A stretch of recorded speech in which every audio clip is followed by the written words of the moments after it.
৩৯ বছর বয়সেও মাঠে এমন দৌড়ান, এমন গতি, এমন ফিটনেস। অনেকেই মজা করে বলেন মেসি মানুষ নয়, এলিয়েন। কিন্তু সত্যিটা অন্যরকম।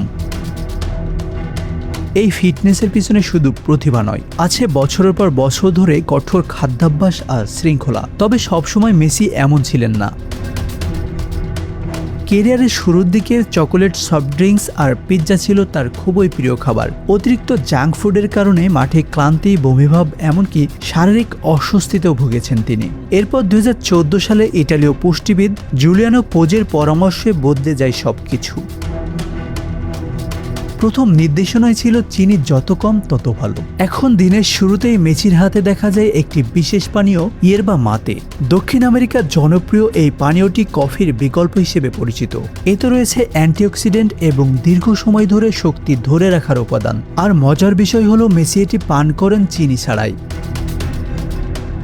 তার প্রতিদিনের খাবারের তালিকায় থাকে তাজা শাকসবজি, ফল, হোলগ্রেইন, অলিভ অয়েল, বাদাম, বিভিন্ন ধরনের বীজ, মাছ, ডিম এবং পর্যাপ্ত পানি। সাদা ময়দার বদলে তিনি বেছে নেন পূর্ণ শস্যের খাবার। লাল মাংসও খান, তবে খুবই পরিমিত পরিমাণে।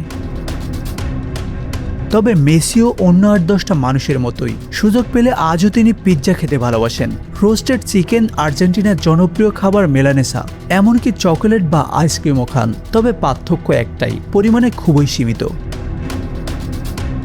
শুধু কি খাবেন তাই নয়, কখন খাবেন সেটাও নির্ধারণ করে দেওয়া হয়। অনুশীলনের আগে এক ধরনের খাবার, পরে আরেক ধরনের খাবার। প্রোটিনও একেবারে নয়, ভাগ করে খাওয়ার পরিকল্পনা থাকে। অর্থাৎ এটি শুধু একটি ডায়েট নয়, বরং একটি বৈজ্ঞানিক খাদ্য পরিকল্পনা। তাই মেসির অসাধারণ ফিটনেসের রহস্য কোনো জাদু নয়,